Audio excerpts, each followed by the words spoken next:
Some of the stones at Stonehenge weigh between 50 and 70 tons. Some of the stones are even heavier. So how could you have moved these into place? What if everything the world thinks it knows about Stonehenge is just the surface, and the real story runs much deeper? Stonehenge is thought to come from the Old English or Saxon word Stanhengen, which means stone hanging, because it kind of resembles what gallows looked like in the Middle Ages. You had two uprights with a crossbeam. The people who built it were Neolithic farmers living in Britain around 3000 BC. They had no metal tools and no machinery of any kind. And yet what they left behind keeps proving that they understood things that took the rest of the world thousands of years to figure out. The stubborn circle. Some things get easier to explain the more you look at them, and then there is Stonehenge, which gets harder to explain the closer anyone gets to it. It is in Wiltshire, a quiet stretch of countryside in southern England, surrounded by flat green fields that seem to go on forever in every direction. There is nothing particularly dramatic about the landscape around it. But then suddenly, rising out of that ordinary flat land, there is this enormous circle of stone that has been standing there for roughly 4,500 years and still has the entire world stumped. Most people have seen pictures of it, but pictures do not really do the job. The stones are genuinely enormous in a way that only registers when you are standing next to one. The tallest one stretches up to around 23 feet above the ground, with several more feet buried beneath the surface just to keep it standing. The heaviest of these stones weigh around 25 tons each. That is heavier than 4 full-grown African elephants stacked together. And they are not just sitting in a pile either. They are arranged in a deliberate circle with flat stones laid across the tops of them, locked together so carefully that they have held their position for thousands of years through every kind of weather England has thrown at them. So who built this, and how did they do it? That is the question that has followed Stonehenge around for as long as people have been writing things down. The honest answer is that nobody knows for certain. What we do know is that the people who built it did not have metal tools. Now, a new analysis shows that the 6-ton iconic altar stone at the heart of Stonehenge originated from northeastern Scotland rather than southwest Wales. The discovery shows that its construction was a far greater collaborative effort than scientists believe. They did not have wheels strong enough to carry this kind of weight. They did not have cranes or machinery of any kind. What they had was time and muscle and a level of organization that is genuinely difficult to wrap your head around even today. Here is the part that really makes people stop. Some of the smaller stones inside the circle, and smaller here still means up to 4 tons each, were brought from a range of hills in Wales called the Preseli Hills. That is around 150 miles away from where Stonehenge stands, possibly further depending on the exact route taken. 150 miles over hills and rivers and open land, moving stones that weigh as much as a large truck, without any of the equipment we would consider absolutely necessary for a job like that today.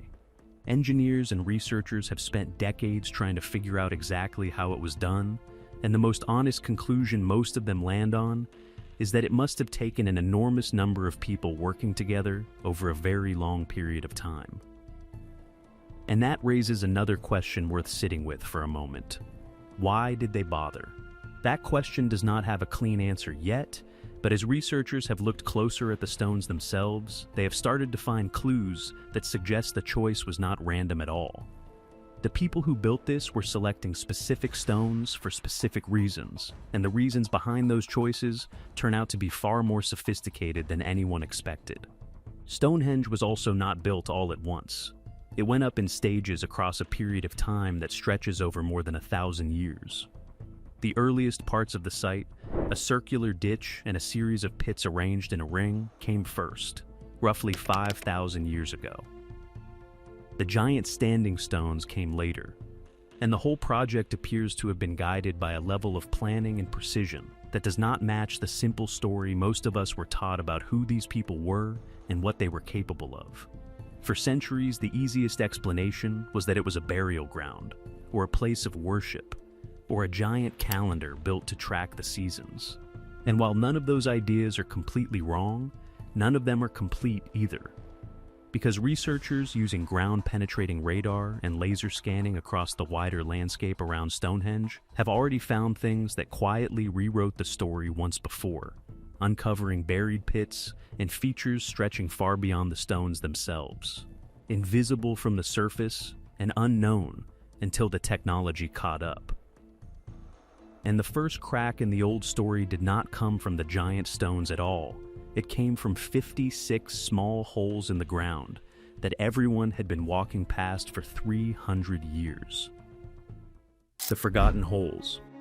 They were found back in the 1600s, written down, and then put away and forgotten for almost 300 years because nobody knew what they really were. John Aubrey was a curious man who liked to walk around old places and write down what he saw. In 1666, he visited Stonehenge, and while everyone else looked up at the tall stones, he looked down at the ground. He noticed small dips pressed into the earth, just inside the outer bank of the site. He wrote down 5 of them, drew a quick sketch, and moved on. Nobody followed up. The people who studied old places after him either missed the dips or did not think they mattered. For about 250 years, John Aubrey's small discovery sat quietly in old notebooks while everyone else argued about the big stones. It was not until the 1920s that a man named Colonel William Hawley began digging at the site properly. His helper, Robert Newell, finally saw the full picture. It was not 5 holes. It was 56 of them, set in a neat ring just inside the outer bank, spaced evenly all the way around. They were named the Aubrey holes in honor of the man who first noticed something was there, even if he only saw a small piece of it. So what were they for? That question turned out to be much harder than anyone expected. Each hole is roughly 1 meter wide, and they sit about 5 meters inside the earth bank, spaced 4 to 5 meters apart all the way around the circle. Some held burnt human bones, others were empty. A few showed signs that wooden posts may have once stood inside them. People have argued about which of these was the true purpose for over 100 years, and nobody has settled it yet. Here is what the bones found inside them tell us, though. Stonehenge was not just a monument. At some point, it was also a burial ground, and a large one. More than 60 people's worth of burnt bone has been found in and around the Aubrey holes. Men, women, and children are all part of the remains. When experts added up everything buried across the whole site, the best guess lands somewhere between 150 and 240 people in total. That makes Stonehenge the oldest known cremation cemetery in the whole country, a fact that never seems to make it onto the postcards. The holes themselves date back to around 3000 BC, which makes them the oldest confirmed part of the entire site. The giant stones that everyone pictures when they hear the word Stonehenge came much later. The holes came first. So whatever Stonehenge was first built to be, it began with these 56 pits, not with the tall ring of stone that stands there today. Now here is where things get interesting. In 1963, an astronomer named Gerald Hawkins began looking at the number 56 and asking if it meant something. He shared his findings in the journal Nature, then turned them into a book called Stonehenge Decoded in 1965. His idea was that the 56 holes were not just a graveyard or a row of old posts. He believed they formed a working system for tracking the sky and even for predicting eclipses. He explained how markers moved around the ring of holes could follow the sun and the moon closely enough to know when an eclipse was coming. The top astronomer in the country at the time, Sir Fred Hoyle, looked at Hawkins' work and agreed that the math behind it held up. Most archaeologists were not convinced. The leading Stonehenge expert of the time called the idea moonshine and pushed back hard. So the debate split into 2 camps that have been talking past each other ever since. One side sees a graveyard and a row of old posts. The other sees an ancient tool built to predict one of the most dramatic events the sky can produce. Both sides agree on one thing, though. Nobody has a full answer for why those 56 holes exist. why that exact number was chosen, or why they were laid out with such care. Because the real question was about what those stones were actually doing once they were standing, and the answer to that is not what anyone was prepared for. The stone that speaks. In the year 2013, a team from the Royal College of Art and Bournemouth University traveled to the Preseli Hills in Wales, the exact place many of the Stonehenge bluestones came from. They brought small hammerstones and a simple plan. Tap the rocks the way someone thousands of years ago might have tapped them, and listen closely to what comes back. Nobody expected the results to be this strange. A large number of the rocks on a ridge called Carn Menin rang out clearly the moment they were struck. Some sounded like bells, others sounded like gongs, or even small tin drums. These were not faint noises that needed careful listening to notice either. They were sharp, clear, and unmistakably musical, the kind of sound that would stop a person walking by in their tracks. So, why does this matter so much for Stonehenge specifically? Here is the detail that changes everything. The plain sarsen stone sitting right around Stonehenge, the same stone used for the tallest pillars at the site, makes nothing but a flat thud no matter how hard you hit it. Yet the builders passed right over that stone and chose smaller rocks from a hillside almost 200 miles away. That is a massive journey for stones that, on paper, were not even needed for the size or strength of the monument. The local rock could have done that job just fine.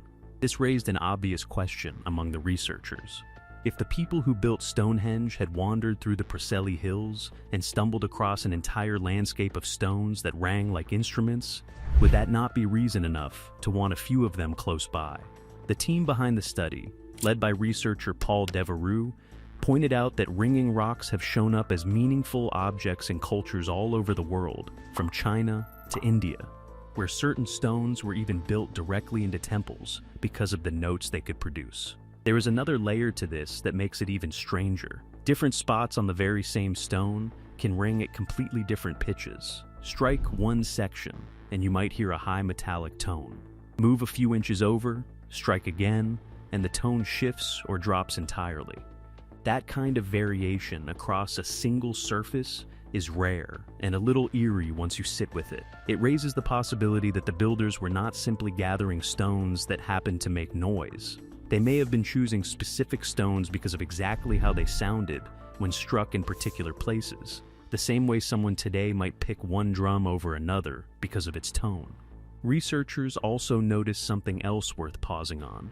Several of the stones tested on Carn Menin already showed small marks and indentations from being struck long before the study ever began. That detail matters more than it first appears. It suggests that prehistoric people themselves may have already known these rocks could ring, tapping them long before anyone from a university ever showed up with modern tools and a research question. The knowledge may not have been a discovery at all. It may have been a memory that simply got lost somewhere along the way. None of this proves that sound was the entire reason these stones were chosen. Stonehenge clearly carried meaning that reached far beyond any single explanation, tangled up in ancestry, ceremony, and the movement of whole communities across long distances. But this discovery does answer part of a question that had sat unresolved for a very long time. Why travel that far for stone that was not strictly necessary? A landscape that sings under your hands, in a world with no recorded sound and no instruments beyond what nature provided, would have felt like nothing else people had ever experienced. It is not hard to understand why something like that might have felt sacred enough to carry home. It had to do with the land itself, and what researchers would later find buried far beneath it, long before anyone placed a single stone. Planned from above. Long before the first stone went up at Stonehenge, something else was already happening on that land. For a long time, people assumed Stonehenge simply appeared one day in an empty field, built by a group of people who picked that spot more or less at random. That idea has not held up well. The closer researchers look at the land around Stonehenge, the clearer it becomes that this exact stretch of countryside had already mattered to people for thousands of years before the first ditch was ever dug. One of the clearest signs of this comes from a place called Blick Mead, only about a mile from where the stones now stand. Researchers from the University of Southampton studied ancient pollen, fungal spores, and traces of DNA preserved in the soil there, and found that long before Stonehenge existed, the land was already a clearing surrounded by woodland rather than dense, unbroken forest. Wild cattle known as aurochs, along with deer, elk, and boar, moved through that clearing for thousands of years, which made the area easy to live in and easy to keep returning to. People had been gathering on that exact ground for generations before anyone ever thought to raise a single stone there. Then there is the Cursus, a giant earthwork running for nearly 2 miles just north of Stonehenge. It was built centuries before the stone circle itself, made from 2 long parallel banks and ditches that stretch across the land almost like a corridor. Nobody fully agrees on what the Cursus was actually used for, but its position is hard to dismiss as random. It sits in a clear relationship to where Stonehenge would eventually rise, almost as if the wider landscape was already being shaped and organized long before the monument most people picture today was ever built. So how much more could be hiding beneath the surface? That question led to one of the largest underground surveys ever carried out at a historic site. Beginning in 2010, a team led by archaeologist Vincent Gaffney used ground-penetrating radar and other non-invasive scanning tools to study several square miles of land surrounding Stonehenge, all without digging a single hole. What they found was bigger than almost anyone expected. The survey revealed more than 15 previously unknown features buried underground, including circular monuments, burial mounds, and ditches that had never once been recorded in over a century of study at the site. The most striking discovery came near a place called Durrington Walls, just 2 miles from Stonehenge. There, researchers found a series of massive pits, some reaching up to 20 meters wide and 5 meters deep, arranged in a wide arc around the ancient settlement. Some archaeologists believe this could be one of the largest prehistoric structures ever identified in Europe. Other researchers have pushed back on parts of that interpretation, especially the idea that the pits were laid out as one single deliberate circle built to track the sun. That specific claim is still being argued over, and it would be dishonest to present it as settled fact. What is settled, and agreed on by nearly everyone studying the site, is that Stonehenge itself was built around one deliberate axis, lined up with the sunrise of the summer solstice in one direction and the sunset of the winter solstice in the other. Most researchers now believe the winter sunset, not the summer sunrise that draws today's crowds, was likely the most important moment to the people who built it. Nearby, the timber circles at Woodhenge and Durrington Walls were given their own solar alignments too, each oriented toward the rising sun of midwinter. Put all of this together, and a very different picture starts to form. Stonehenge was not an isolated structure dropped onto an empty field by a small group of builders working alone. It was the latest chapter in a landscape that people had already been gathering in, walking through, and quietly shaping for thousands of years before the stones arrived. The ditches, the pits, the alignments, and the earthwork scattered across the surrounding fields all point toward the same conclusion. Whoever built Stonehenge inherited a place that already held meaning, and then added their own enormous contribution on top of everything that came before them. That raises an uncomfortable question nobody has fully answered yet. If the land was already this important and the planning already this advanced, why did construction at Stonehenge eventually slow down, change direction, and then stop completely, leaving behind clues that something had shifted in its final years? The final transmission. Every story about Stonehenge eventually reaches the same strange moment. The work just stops. Around the year 1600, before the Common Era, after more than 1,000 years of building, moving stones, and rearranging the site again and again, the people working on Stonehenge dug 2 more rings of holes just outside the Great Sarsen Circle. Archaeologists call them the Y and Z holes. There are 30 pits in the outer ring and 29 in the inner one, set out with the same deliberate spacing seen everywhere else at the site. Whoever planned them clearly intended to do something significant with that space. Except nothing ever went into them. No stones were raised, no structure was built, the holes were dug, and then they were simply left open and empty. So what happened? That question has never been fully answered, and it may never be. Archaeologists who have studied the Y and Z holes believe they were likely meant for one more major rearrangement of the standing stones. Perhaps an extra ring layered around the outside of the monument that would have made the whole structure even larger and more complete than it already was.